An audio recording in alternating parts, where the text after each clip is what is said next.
Everyone, so I'm back at Loughborough after 10 years away, and I'm at Loughborough Performance Institute today with Steve Harris. I'm going to be doing some bike testing and run testing, VO2 max, sub-max efforts, and hopefully it's going to decide my pacing for the Arch to Arc event in September. So really excited to be back after so long. I studied chemistry here in 2002 to 2008. Yeah, come and follow me in.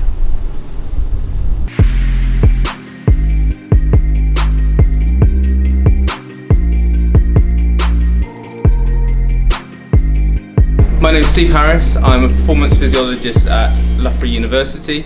Today we've got Paul in to do a sub-max and max test.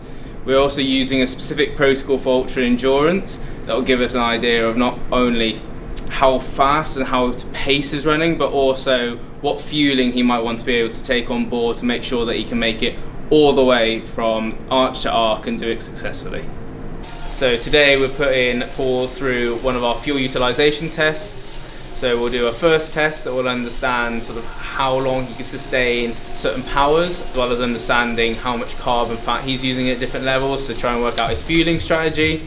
And then secondly, we'll have a max test, which will be trying to find his VO2 max and the kind of the aerobic ceiling of his physiology. The first test you're going to be doing is what we call our sub-max test. So this will be 6-minute stages, starting really nice and easy, and then it will just be ramping up in about usually 20 watt increments up to a power that will be maybe around the FTP, so around that 320, so basically about what you could hold maximal effort for an hour.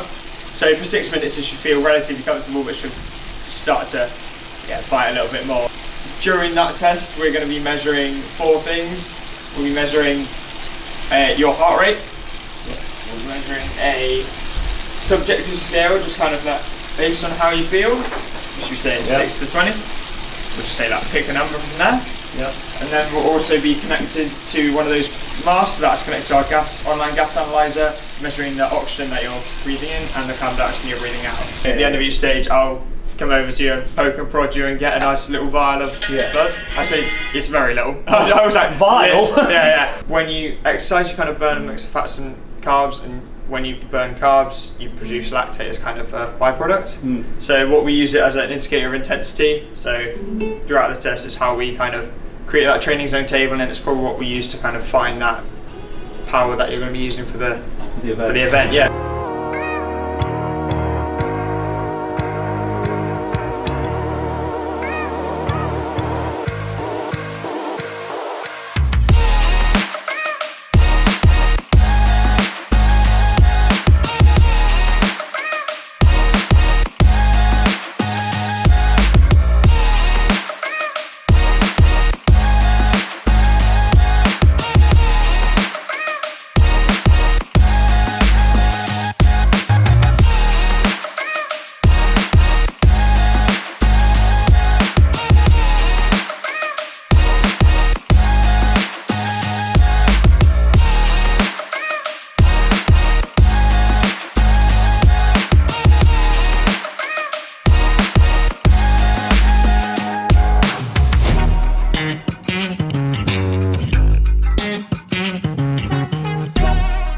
It's just a ramp test, so it's increasing the power by 5 watts every 15 seconds, and essentially your job here is just to keep cycling until the wheels fall off and you can't anymore. But yes, that's really trying to find what we call that VO2 max. So if you look at your data there, you see that blue line just kind of throughout the whole test, it just continues to rise. Yeah. So what we're trying to look for here is it potentially keeping to rising until it reaches a point when it almost plateaus.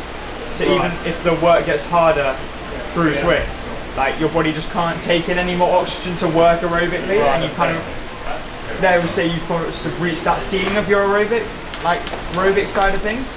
So you might be able to go, just depending on your physiological makeup and training data, sometimes people can go, like how long they can hold that VO2 max at 54 varies. So for you, having worked at a lot of that low end, it's probably like you're not going to hold it for a huge amount of time at the top there. So that's kind of what we're trying to identify in the test. We'll gain your max heart rate and your last lactate value as well. Just giving some indication for getting that top end. But essentially your job is to just smash it out, keep going. Yeah.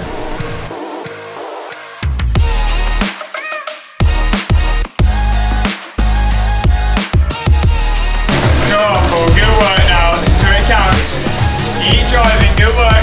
Keep going now. Stay on top of that key, good work. Great working. Keep going now. Come on, you got this, you got this, you got this. Keep going, keep driving. Come on now, keep going.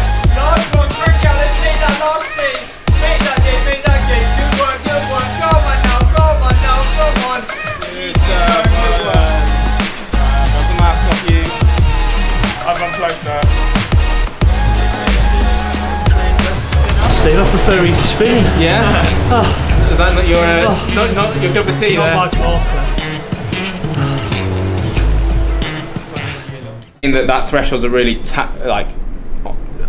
pushing on that max capacity is if they're at 80% and 90%.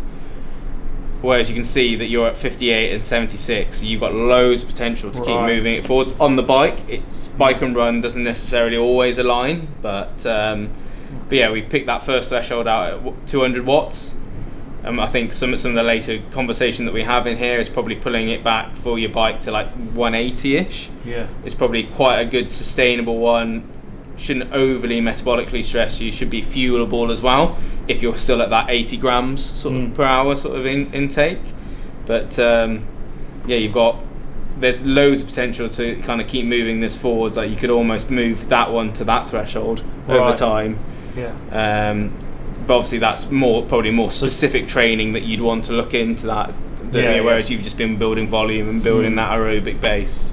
So do you think 80 grams an hour is about right? It will, off our numbers here, so because it's two-sided, it confuses me where stuff is. So these are your carb and fat oxidation graphs. So you've got power across the bottom, and then you've got the carb use there and the fat use at each one of those. So as we were saying on this one, you could see that you could almost draw a linear line across them really. Like what we sometimes see with people is they like a big arch, you know, basically as you get to the higher powers it really drops off. You're pretty consistent across all the way from that like 140 up to towards 300, so that's good for consistency. And so if we're hitting like around about that 180, so it's almost you're burning 2 grams per minute, which is 120 grams per hour, but you're never trying to get 1 for 1 is quite challenging. Yeah. So you know, probably being around about that 80, you know, if you can push it up a little bit more, should be, you know, could be beneficial, but probably with breaks and other bits and pieces like that, if you consistently get an 80, it's probably not a bad marker for you, which kind of gets explained a little bit more in these. So if we say that's kind of the closest marker to what we were suggesting. If you're taking in 80 grams, it'll be this line. So you're still sort of not depleting after 6 hours your glycogen storage or carbohydrate storage at that point. So, you know, between this 80 and 100 grams, if you could be getting in, on the bike looks pretty good. Is it better to have slightly higher fat then for what I'm doing, do you think? Do you mean like you being fatter? Yeah. Yeah, so that's like... to a degree, if you start switch to burning fat, if you were like ultra lean, to a degree, even the leanest of the Tour de France cyclists, you think they do it for 3 weeks, right? So they're still like 2-3 fat. weeks. Like inherently, anyone, even the leanest guys, like at the Tour de France, they will have a store of tens of thousands of calories in fat, whereas we've only got 2,000 calories worth of storage of carbohydrate in our body. So to a degree, like even if you were super lean, you'd still have enough fat to keep fueling yourself. But obviously you have to swim the channel as well, which is a bit more beneficial with a bit of buoyancy and a bit more warmth. Without a wetsuit. Within reason, like you will lose weight during this. But yeah, it's not like all right, if I add another 5 kg, that's another 5 kg. I don't have to like eat it. It's right. Like, it doesn't work like that. You've got enough already. So not saying that you're fat there. You have a pace that would be your easy running kind of warming up pace. Are you okay minute miles? Yeah, so do minute miles. So like easy minute miles is like 8.5 to 9 minute miles. Yeah, good. If you get up to stage 10, about 6:16. Right, okay. Just a bit quicker, so but it doesn't be up to you, but so just go up to speed 3, 2, 1.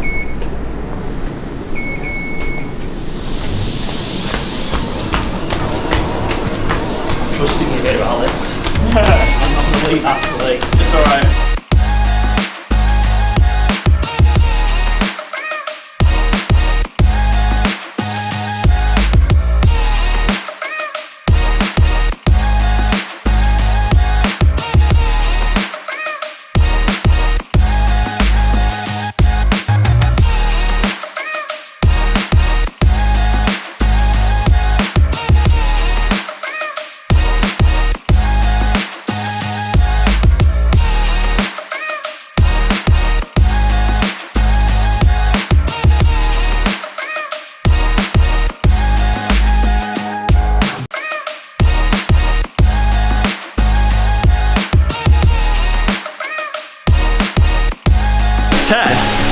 I think it says 6:16.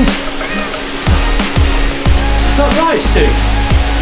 The last 16. Was gradually increased. There was never really any point when it shot up. So what we'll see from now is, yeah, we'll try and pick that kind of first and second threshold, like I explained before. So probably looking around somewhere around there for that first like pick up, and then up here for when it just almost picks up with the scale, and that's close to your kind of 10k-ish pace. Whereas your marathon pace will be probably down there. So I think it's about 14 is what sub 3 hour is. Right. So it'll probably pick it to do somewhere maybe around that 13 mark. So but it's understandable. Like you haven't been training even at that kind of intensity for a little. Alex, you're telling me sub 3 is possible next year with the right training? I don't know. Anything's possible. Just say yes. Yes. This will be is that a maximal test. So it will be set at the same speed throughout the whole test that will pick from what you finished there on that sub-maximal test. And what it will be is an incline test, so every minute that percent will rise. That incline will rise by 1% each minute. So pace the same, incline increasing until you just can't run anymore, and at that point you touch the bars and that will end the test. It's completely all on you, just kind of running until you can't anymore. Cool. Easy as that. We'll do it at, it's designed to be challenging, but not as in, it's not the last pace that you did on there where you're struggling to hold on. It's kind of a comfortable pace, but it's the gradient that's going to take you to max. Right, okay. So that's just how it's a bit more consistent of getting a good max value. So yeah, 13.5 will probably be around about 7-10 minute miling. Up a hill? Fun? I weigh 90 kilos. I don't do hills. So it'll be about 7:10, which kind of sits. So it would be somewhere around about here on there. So still aerobic. But obviously we're going to be pushing you to max on this one. But that first test gives us the sustainability over different durations. The second one is more like, right, if you know where the aerobic ceiling is, that max capacity, where the thresholds lie within it, can give us a bit of a gauge of like future direction of training. But it's likely compared to your cycling one, your max was really high in terms of compared to your threshold, so you still had loads of potential to progress. Right, okay. Whereas the only time where, particularly for an ultra endurance runner, is that if those thresholds are really close to your max capacity, that's when we're like, well, you might need to move the ceiling up a little bit to kind of keep progression. But that wasn't what we saw on the bike. You still had loads of potential to keep moving the thresholds, so plenty of good potential to keep going. So I was going to retire after this. Oh no.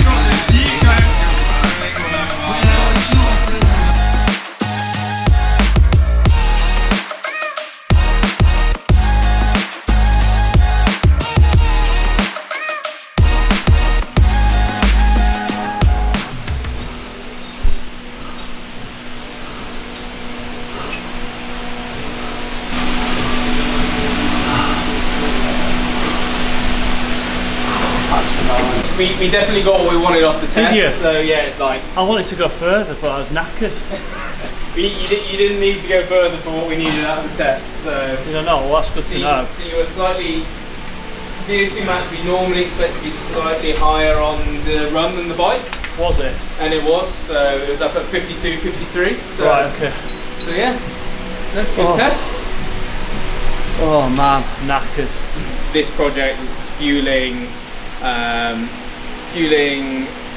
what sort of intensities might be appropriate, those sort of things, and then we can give you a little bit of a guide of like, right now, a fresh marathon we think you could run in around about this, right, at the or moment, if you did want to change, go after that, what are the changes you want to make, or but no, cool, looks good. Right, thanks gents. So I've just finished Loughborough testing my running, and I thought the running was going to be easier because I love the running more than cycling, but absolutely dead on the VO2 max test on the treadmill. They set me off at like 7-minute miling and then kept ramping it up, and I think I got to like 6 or 7%. I was just absolutely dead, but it was good fun. And Alex and Steve are going to write me some reports, and they'll share that with my coach, and we'll take it from there. So not too long to go to the Arch to Arc, so hopefully all this data will help.